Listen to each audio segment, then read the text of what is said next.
ट्रॅक्टरवर स्टंटबाजी करणे आले अंगलट. स्टंट करताना ट्रॅक्टर खाली सापडून तरुण गंभीर जखमी. थरार कॅमेऱ्यात कैद. चालकाच्या 3-4 बरगड्या मोडल्या. सांगली जिल्ह्यातील मळणगावमध्ये नांगरणी करताना ट्रॅक्टरवर स्टंटबाजी करणे एका तरुणाला चांगलेच महागात पडले. ट्रॅक्टरमध्ये मोठ्याने गाणी लावून स्टंटबाजी करत असताना तोल जाऊन ट्रॅक्टर खाली सापडल्याने एक जण गंभीर जखमी झालाय. ट्रॅक्टरखाली शरीर गेल्यानंतरही विजय माळी या चालकाचा जीव वाचलाय.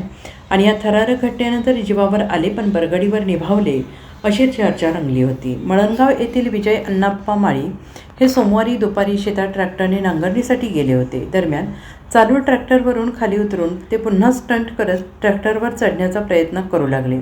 याचवेळी अचानक त्यांचा तोल गेला. पाय घसरल्यामुळे ते थेट चालू ट्रॅक्टर खाली सापडले. ट्रॅक्टरचे मोठे चाक त्यांच्या अंगावरून गेले. हा थरारक प्रकार पाहून नागरिकांची धावपळ उडाली. जखमी जाधव यांना तातडीनं कवठे महांकाळ येथील एका खासगी रुग्णालयात दाखल करण्यात आले आणि या संपूर्ण स्टंटबाजीचा थरार मोबाईल कॅमेऱ्यामध्ये कैद झालेला आहे. Bureau report SBN Marathi, Sangli.